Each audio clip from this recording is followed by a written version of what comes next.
मर गए।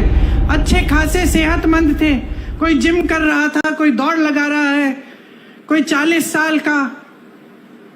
और आज आपको ये बात पता चल रही है, और ऊपर से ये बात पता चल रही है कि भाजपा ने इनसे चंदा लिया। और बताती हूं, ऐसी कंपनियों से चंदा लिया है जिस पे छापा मारा था इन्होंने। छापा मारा, छापे बंद, केस लगाया, चंदा लिया, केस बंद। गौ माता, अच्छा, हमें बताया जा रहा है कि गौ मांस के सप्लाई कंपनी से भी चंदा लिया है 250 करोड़ का। यहाँ आपके मंच पे धर्म की बातें, धर्म के रखवाले वहां चंदा ले रहे हैं इन लोगों से। तो ये भ्रष्टाचार है कि नहीं है? इससे बड़ा भ्रष्टाचार आपने कभी देखा है कि सरकार ने भ्रष्टाचार की स्कीम ही बना दी? एक जमाने में भ्रष्टाचार होता भी था तो छुपके चोरी से होता था, अब भ्रष्टाचार खुलेआम स्कीम के तहत हो रहा है, इलेक्टोरल बॉन्ड। और आपको कहने की ये हिम्मत कि हम भ्रष्ट नहीं हैं, कहते हैं कि खुद ईमानदार हैं, बाकी सारे नेता भ्रष्ट हैं।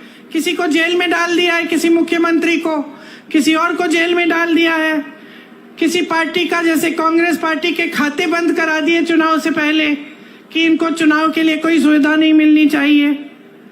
अपनी पार्टी को इस कदर वॉशिंग मशीन बना दिया है, धुलने वाली, जो कपड़े धोने वाली मशीन होती है ना, कपड़ा डालो, गंदा कपड़ा अंदर डालो, निकालो तो साफ निकलता है। इसमें क्या होता है, इनकी पार्टी में नेता चले जाता है, पहले कहते हैं भ्रष्ट है, इसके 70,000 करोड़ का स्कैम है, उसका ये घोटाला है, उसने इतना चोरी किया। फिर कहते हैं आइए, आपका स्वागत, हमारी पार्टी में आइए। जैसे ही वो नेता उनकी पार्टी में चले जाता है तो कहते हैं कि बिल्कुल ठीक, इसने तो कुछ किया ही नहीं है, ये तो साफ हो गया, ये तो बहुत ईमानदार आदमी है।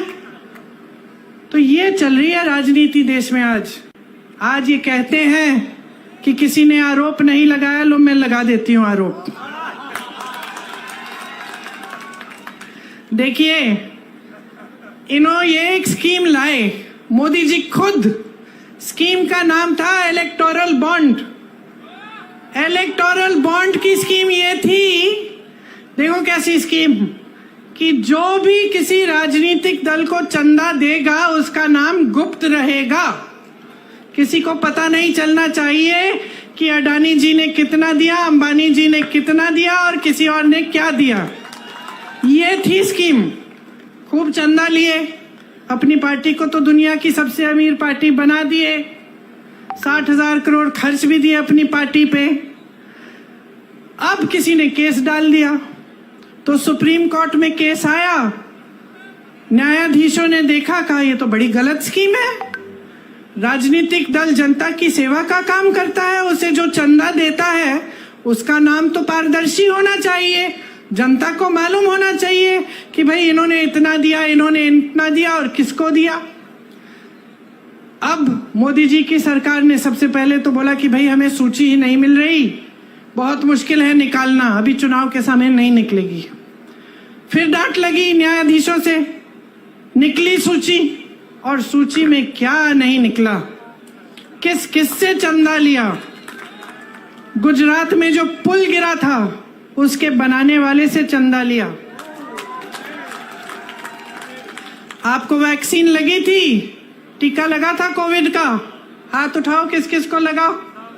मुझे भी लगा, 2-2 बार सबने लिया, सर्टिफिकेट मिली ऐसी। किसका चेहरा था उस पे, किसका था? शहंशाह जी का चेहरा था। उस टीके को सिर्फ एक कंपनी ने बनाया था, ये नहीं कि 10 कंपनियों ने बनाया, उस कंपनी से चंदा लिया। आज क्या निकला है, रिपोर्ट निकली है कि कुछ प्रतिशत लोगों से को इस टीके से ऐसा हो सकता है कि अचानक हार्ट अटैक हो गया, अचानक गिर के मर जाएंगे। कितने नौजवानों को ऐसा हुआ है पिछले 1-2 सालों में, हम सब जानते हैं, मैं खुद जानती हूँ लोगों को जिनके साथ ऐसा हुआ। किसी को पता नहीं चल रहा था कि कैसे ऐसे गिर के मर गए। अच्छे खासे सेहतमंद थे, कोई जिम कर रहा था, कोई दौड़ लगा रहा है, कोई 40 साल का, और आज आपको ये बात पता चल रही है। और ऊपर से ये बात पता चल रही है कि भाजपा ने इनसे चंदा लिया। और बताती हूं, ऐसी कंपनियों से चंदा लिया है जिसपे छापा मारा था इन्होंने। छापा मारा, चंदा लिया, छापे बंद, केस लगाया, चंदा लिया, केस बंद। गौ माता, अच्छा, हमें बताया जा रहा है